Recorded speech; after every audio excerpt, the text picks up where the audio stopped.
आप देख रहे हैं भूतिया विला।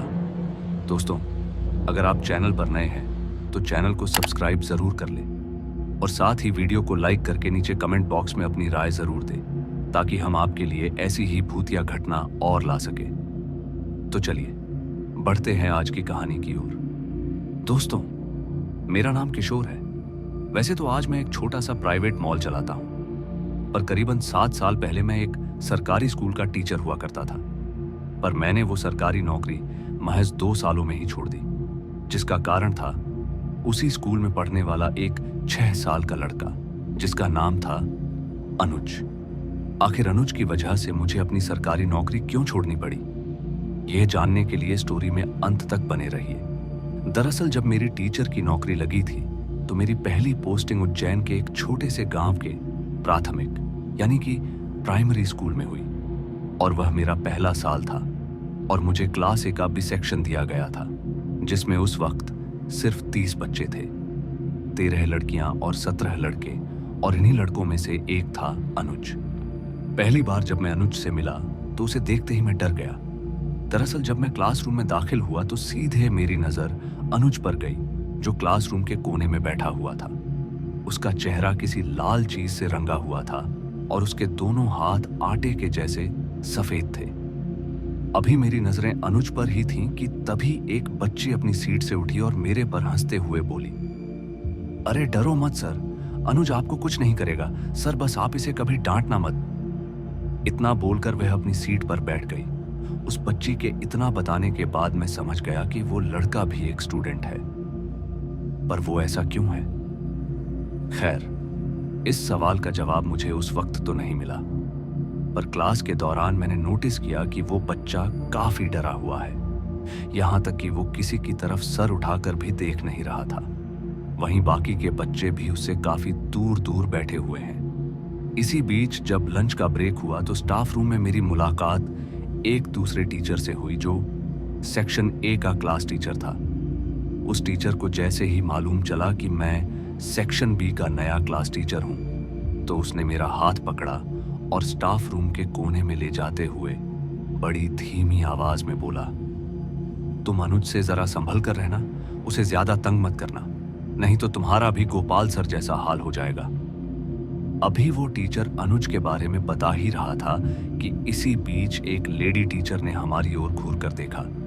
उस लेडी टीचर के घूरते ही वो टीचर जो मुझसे अनुज के बारे में बात कर रहा था अचानक ही चुप हो गया और चुपचाप स्टाफ रूम से बाहर चला गया, जिसके बाद मैं भी बिना कुछ बोले चुपचाप से वहां पर लगी कुर्सियों में से एक पर बैठ गया और खाना खाने के बाद बाहर घूमने लगा।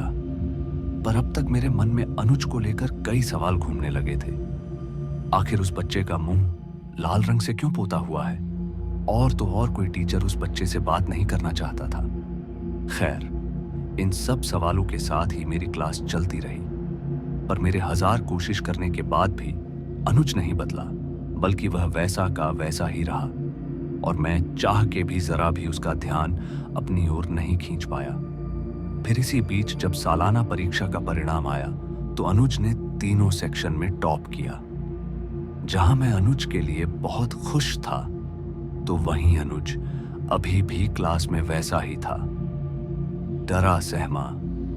ना तो वह किसी से बात करता और ना ही किसी की ओर निगाह उठाकर देखता। खैर, परीक्षा के परिणाम घोषित होने के बाद जब स्कूल में 3 माह की छुट्टी पड़ी तो मैं अपने गांव लौट आया, पर 1 महीने के बाद ही मुझे एक जरूरी काम के चलते वापस लौटना पड़ा।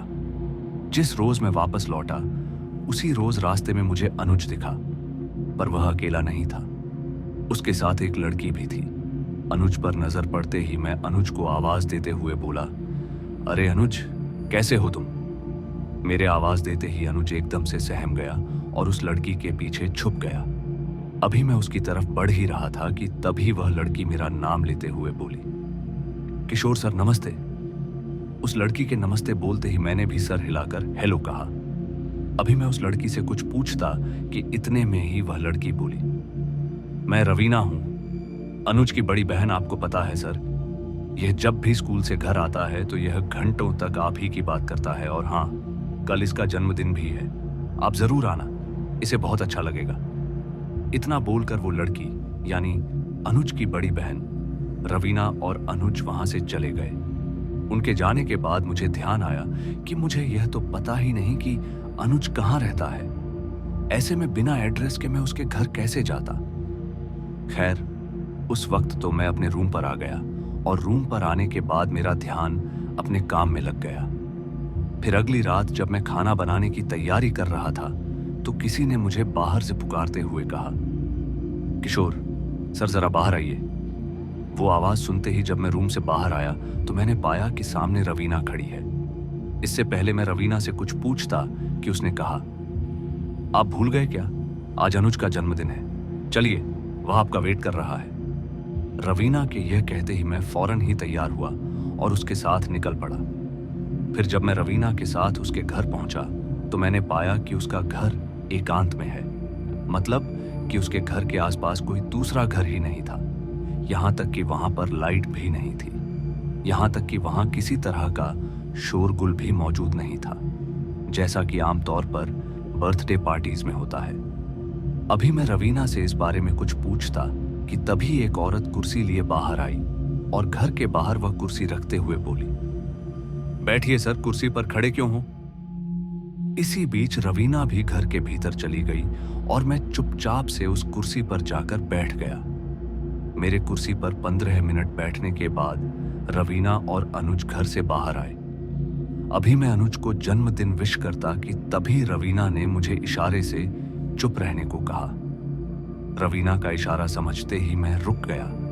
फिर रवीना ने एक काला कपड़ा अनुज के आंखों पर बांध दिया और फिर मुझे इशारे से अपने साथ आने को कहा। इशारा पाते ही मैं कुर्सी से उठा और रवीना के पीछे चल पड़ा। हालांकि मुझे यह सब देखकर बड़ा अजीब लग रहा था, पर उस वक्त मैं कुछ पूछ भी नहीं सकता था, लिहाजन मैं चुप ही रहा। फिर जब रवीना अनुज को लेकर घर के पीछे वाले हिस्से में पहुंची तो उसने अनुज को घुटनों के बल नीचे बिठा दिया और कुछ बड़बड़ाने लगी, जिसके कुछ देर के बाद उस अंधेरे में मुझे कोई दूसरा बच्चा सामने से आता हुआ दिखा। और जब वह रवीना के करीब पहुंचा तो उसका चेहरा देखकर मेरी तो सांस रुक गई। दरअसल उसका चेहरा हूबहू अनुज से मेल खा रहा था, यहां तक कि उसके चेहरे पर भी लाल लेप पोता हुआ था और उसके हाथ भी अनुज की तरह सफेद थे। अभी मेरी नजरें उस पर ही थीं कि इसी बीच उसने मेरी ओर देखा और मुस्कुराया। उसके मुस्कुराते ही मेरा दिमाग चकराने लगा और फिर देखते ही देखते मेरी आंखों के आगे अंधेरा पसर गया, मतलब कि मैं बेहोश हो गया। फिर जब मुझे होश आया तो मैं अपने गांव में था, पर हैरानी वाली बात यह थी कि मुझे पूरे 1 साल बाद होश आया था। और फिर इस घटना के बाद मैं फिर से उस स्कूल में नहीं गया। हालांकि मैंने अगले 1 साल के लिए किसी और विद्यालय में पोस्टिंग ले ली, पर मैं जब भी स्कूल जाता तो मुझे मेरी क्लास में अनुज दिखाई देता, जिससे मैंने तंग आकर टीचर की नौकरी हमेशा के लिए छोड़ दी। मुझे यह तो नहीं मालूम कि उस दिन मेरे साथ क्या हुआ था। आखिरकार अनुज और उसकी बहन रवीना ने मेरे साथ ऐसा क्या किया था। पर मुझे इतना यकीन है कि अनुज का पूरा परिवार किसी काली शक्ति के पुजारी है। पर आज भी मुझे कभी कभी सपने में अनुज और उसकी बहन नजर आती हैं। तो दोस्तों, आज की इस कहानी में बस इतना ही, और मैं आपका दोस्त जल्द मिलूंगा एक ऐसी ही और डरावनी कहानी के साथ। धन्यवाद।